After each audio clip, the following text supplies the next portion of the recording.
Good afternoon, gamers, and welcome to this edition of Spree in UHD. The lucky game for today is Dragonball Xenoverse. I'm going to be playing the single-player aspect of the game for your viewing entertainment, and I will be using my female Saiyan, Namgo. I feel there hasn't been a lot of female Saiyans in the Dragon Ball universe for people to get behind, so I created it with that in mindset. Now, after a certain amount, you can have a multiplayer lobby available if you beat the Return of the Saiyan saga, but until then that option isn't available for you, so we would be going into the single-player lobby. Also, as a side note, you can see the character moving. That's because if you have the gamepad, you can move the character with the right stick while the game loads.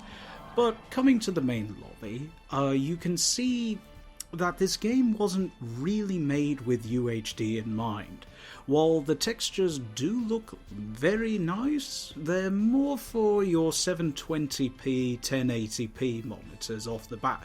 And you can see that sometimes, because the game still has a bit of a visual glitches and all to fix, so you can see sometimes the thing screening black lines or black fuzzies. Oh, speaking of oddities, look, my shadow's walking on water.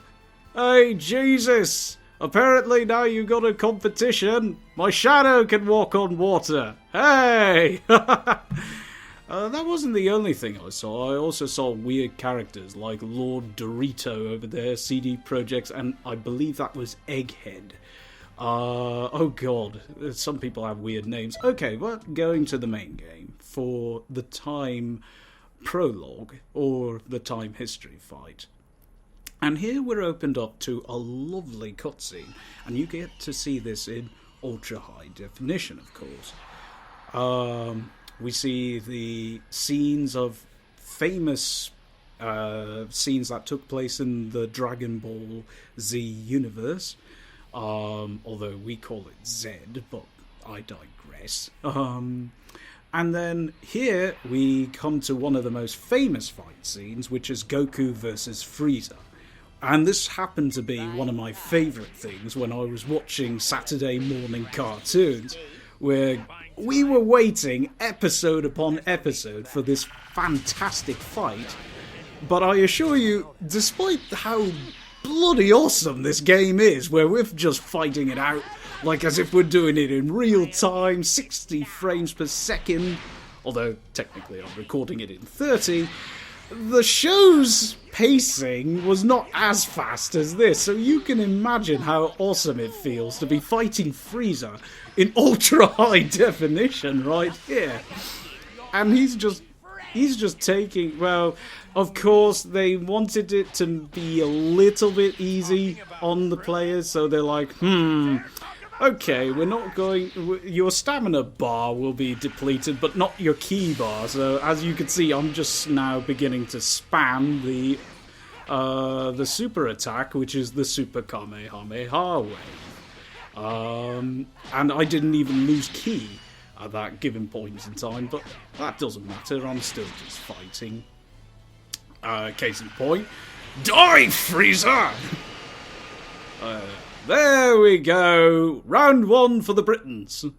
Okay, and yes, the loading screen, which shouldn't take too long, case in follows, it just loaded, but, ooh, I gotta have that as a wallpaper, just Goku doing that.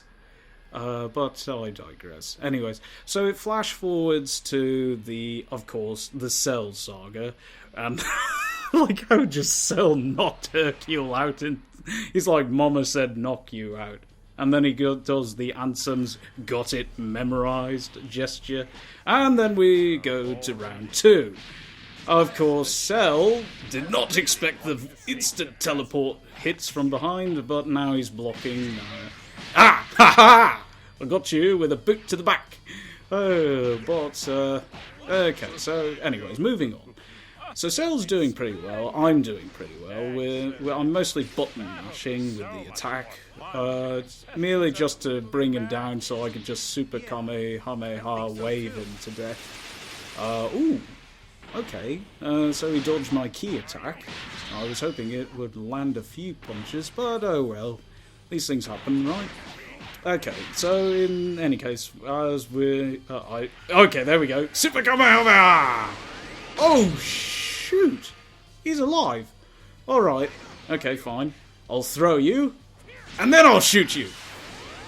And that didn't work. Okay, fine. I'll key him. Oh, okay. Try this for size. Yeah! I love that. I got him. Super Kamehameha... No, it wasn't a super, just a regular Kamehameha wave to the face, but it works. Who's complaining, right? Okay, and so then you see, of course, to the victor goes the spoils, round to the Brits. Wait, what is this? That isn't stuffed crust. No, I'm joking. Basically, you then start to see the theme here. Something's wrong with time.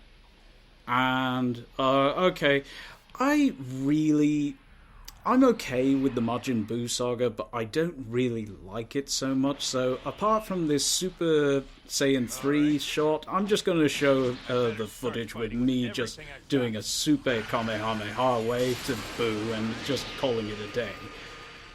Yeah, there we go. Yeah, just stay dead. No? Oh no! The purple aura! He's been possessed by the ooze of Power Rangers! Yeah, you know, Marvin Ooze, I think was his name.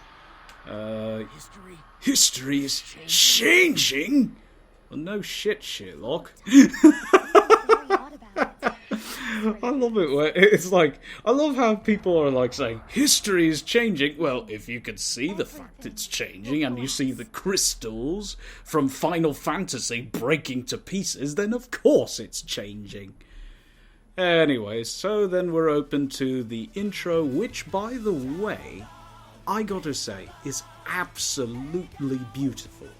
I don't know if they did this specific one with 720 or 1080p animation, but my god, it is lovely. They got the original theme song, and by the original I mean the original Japanese sparking.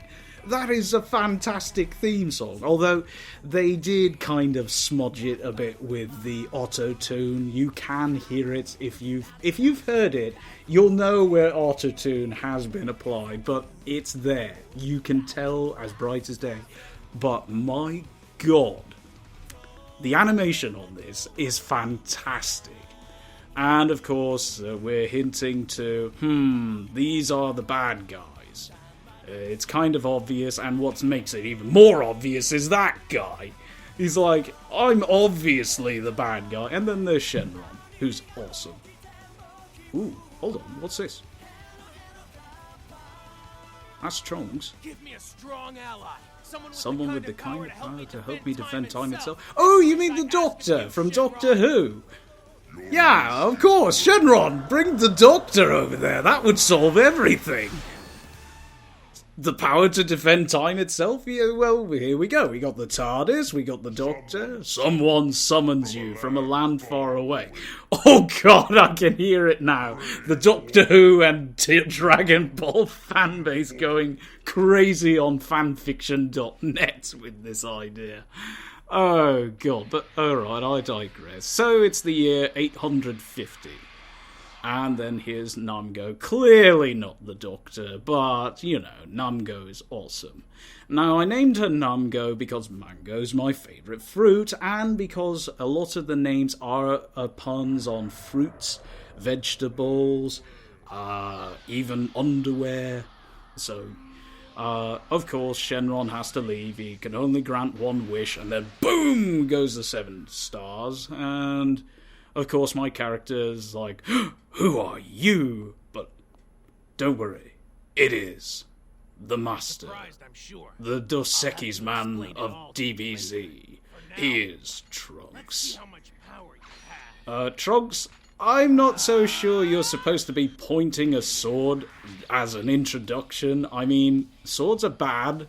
They can hurt somebody. Shame on you. Anyways, this mission, this level is a tutorial level, and I'm not going to show the whole fight. I'm just going to skip it to the part where I just Kamehameha him in the face.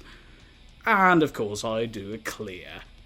Now, at the end of every mission, you get a rank. Because this is the tutorial, obviously, you cannot botch it. I was accurate and untouchable. Of course, I get the Z rank, which is the best rank you can get in the game. You were chosen. And look at this! Trug's not batting an eye, I swear, Trug's is the Dos Equis man. He literally doesn't give a flying flip, and he tosses the sword, lands it in there, and he goes in there without any trouble. He did it like it was nothing. Lucky bastard. Anyways, so... Oh god, the name of this place I can never get used to. The Toki Toki place. And they are called the Time Patrol, or what I call the Time Lords. And he's saying when history, of course, goes off course, the new timelines are corrected. I don't think that fits the definition of a Xenoverse, meaning anything can happen differently at a different universe in different point of time. So the Time Patrol, which is another fancy word for Time Lords in Dragon Ball Z Universe... What do I think? It's pretty much Doctor Who meets DBZ. But just to show an example, if time goes wrong, you see events that should happen where, for example, this guy's supposed to die, but no, he doesn't. In the end, he manages to dodge, and Goku dies. With him still alive, and Raditz just kills Piccolo like boom. And, of course, Raditz gloating, so, of course, time gets changed. So it's supposed to be a fixed point in time, technically, that Raditz is supposed to die along with Goku. And it's up to our Time Lord, a la Time Saiyan, to basically or time character, because you can choose more than one races. So we go in, we go through the time stream, a la Time Warp, like we do in the TARDIS, but we go then from there to the moment where we're supposed to make our grand debut and entrance. Case, for example, in Point, Raditz is about to kill our kid Gohan. Kaboom! And oh no, Goku, you lost your kid. Psych! What? As he's saying, I know in his head he's like saying, what? But no. Here comes our famous warrior of time and space. And everything in between. I don't know, but let's just go with it. I think that's how the writers probably did it. Oh god, but let's just continue with the invasion with Saiyan warrior Raditz. And Raditz tries to attack both the characters. But no, our characters are too smart for that, and so begins the fight. Oh man, it's 3 against 1, it's so unfair, and because I'm a high level, I kid you not, this fight is so easy. I do get a few hits in, as you can see right here, but my god! It's so bad, because it's at this point where I unleash my ultimate attack, which I call Giant Storm, but in my case, this is the basic version, what we call the Trident Nuke button. Don't believe me? Well, when I was surrounded by Tinnerman and Cybermen, I said, nope, Nuke button, and it knocked 2 of the bastards. When I was surrounded even more, I did it again, and then Nuke button, 3 of them at once. That smug-ass Nappa with his grinning face, yup, you guessed it, I did the Nuke button. And boom, short work of him, and he's regretting it as he falls to his death. And then it was back to Vegeta, who's saying, rejoice, Kakarot, I, the elite warrior, will take some time to play with you. And Goku says, even a regular guy can become an elite when he uses the Nuke button. And I kind of cut Vegeta off mid-sentence saying that was a funny joke, but as you can see, it pissed him off.